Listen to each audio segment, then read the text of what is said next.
The courtroom doors swung open so hard you can hear the sound of the doors slamming against the wall. Then it was dead silent, except for the sound of her feet stomping on the floor and a few whispers around the room. She's here.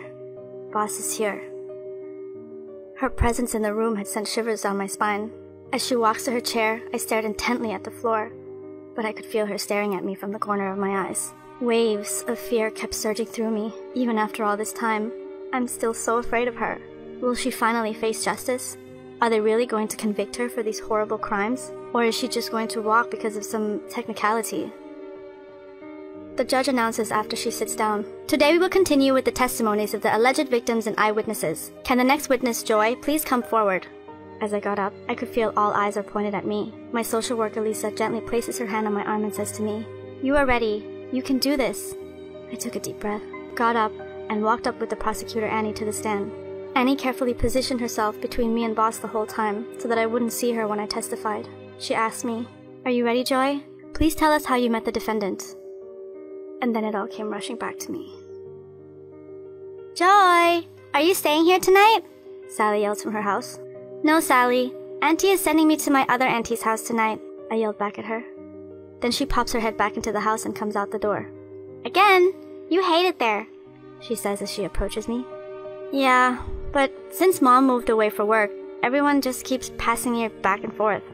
No one will keep me, so what can I do? I'm like a stray dog." Sally sighs and says, "Well then, I'll see you next time when you come back." And then she runs back into the house.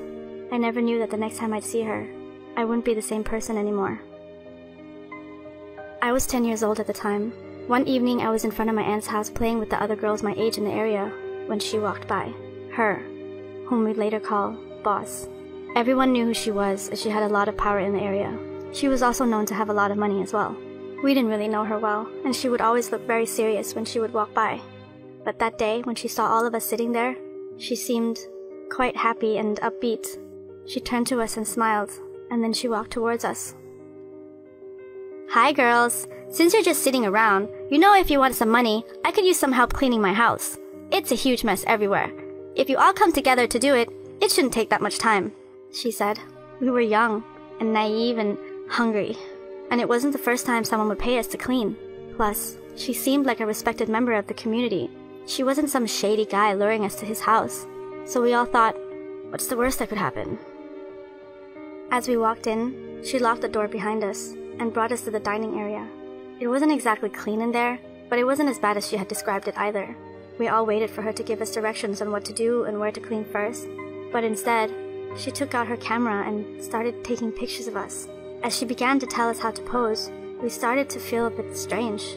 Her tone of voice started to become more serious, and all of a sudden she said, "Okay girls, I'm gonna pay you a little extra if you take off your clothes. Only for a bit, and I'll double the money I'll pay you." We stood there, stunned, and didn't know what to do. Again, she rushed us. Come on, hurry up. It's just a few pictures, nothing to feel weird about." We felt like we couldn't leave, and the door was locked, and we didn't know what she was capable of. So we just obeyed, and that was how it continued to be. Boss would say we should look happy, so we'd smile.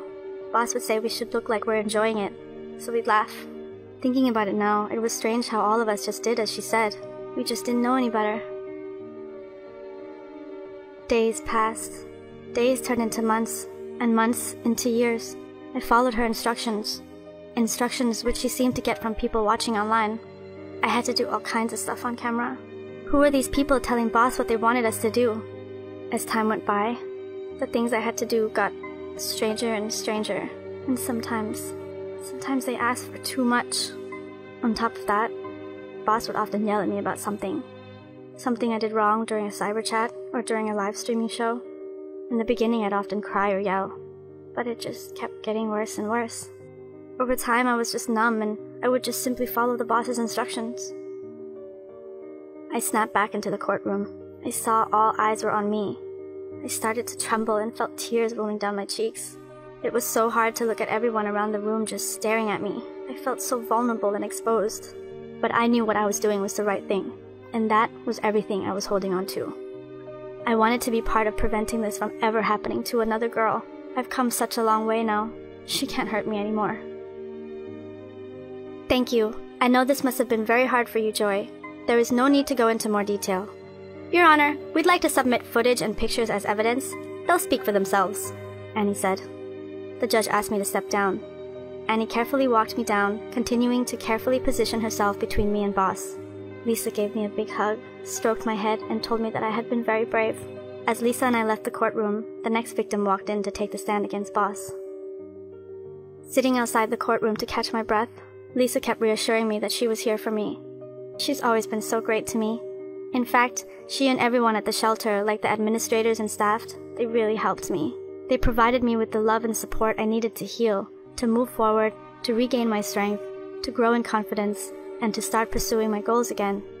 Without her and the reintegration support network, I would have never been able to return to school, finish high school, and enroll in college. I wouldn't have been able to inspire others who have gone through the same, that there is hope and that they shouldn't give up. We ended up sitting outside the courtroom for a while. I saw several of the victims walk into the courtroom, one by one, as tense and scared as I was, and coming back out with tears in their eyes. Sitting there, seeing these girls, I kept having flashbacks to the sound of the camera being turned on, the sound of the messages instructing me what to do, Boss yelling at me. It all kept pouring back to me. I also felt a kind of guilt. It was a voice telling me that I should have helped them, that I could have helped them. It was also overwhelming. But I learned in the group therapy session that it was normal that we felt this way, and so I did what my therapist told us to do, which was to breathe through it and remind myself that I am no longer there and how far along I've come. After a long day of testimonies, the courtroom was finally adjourned. Lisa and I had been sitting outside the courtroom for many hours and had seen many girls go in and out. It has been 6 years now, since the day Boss was arrested, and we were freed from the situation we were in. It took a long time for me to adjust, and it's been nearly impossible to be here today, but I want to seek justice not just for myself, but for all the others whom Boss victimized. And we in turn want to inspire other victims as well as deter other bosses from taking advantage of children this way. For years I have been so afraid of her. Even after the police rescued us and I was safe, I still felt afraid and would have nightmares of what she made me do. I still don't really feel free, and I don't think I will until the day I hear that she will be convicted for everything she's done to us. Lisa assures me she will be, but I will never feel 100% safe until I know for certain that she won't be able to come after me again. Before Lisa and I left the building, part of me wanted to see Boss leaving the courtroom. I wanted to see some semblance of guilt, some sorrow or regret, but maybe that's just wishful thinking. Boss wanted too badly for things that were just not in her reach, things that were impossible for her. She was willing to hurt and sacrifice anyone and anything for it, but knowing I'm finally out of it, I'll finally be able to continue to heal, pursue my dreams, be with my family, and be a part of helping others to get away from what I went through. We made this video in collaboration with International Justice Mission to help raise awareness and fight online exploitation of children, or OSEC in short. IJM is working alongside Philippine authorities to combat these and other types of exploitation since 2001. With the rise of the internet, offenders from around the world can search online, anonymously wire payment, and direct live videos of children from the safety of their own home. People like Joy's Boss record and broadcast these children online in exchange for money. The US government has now given top priority to stop OSEC. Please click the link below to find out more about what IJM does and how you can support us in the fight against these growing issues.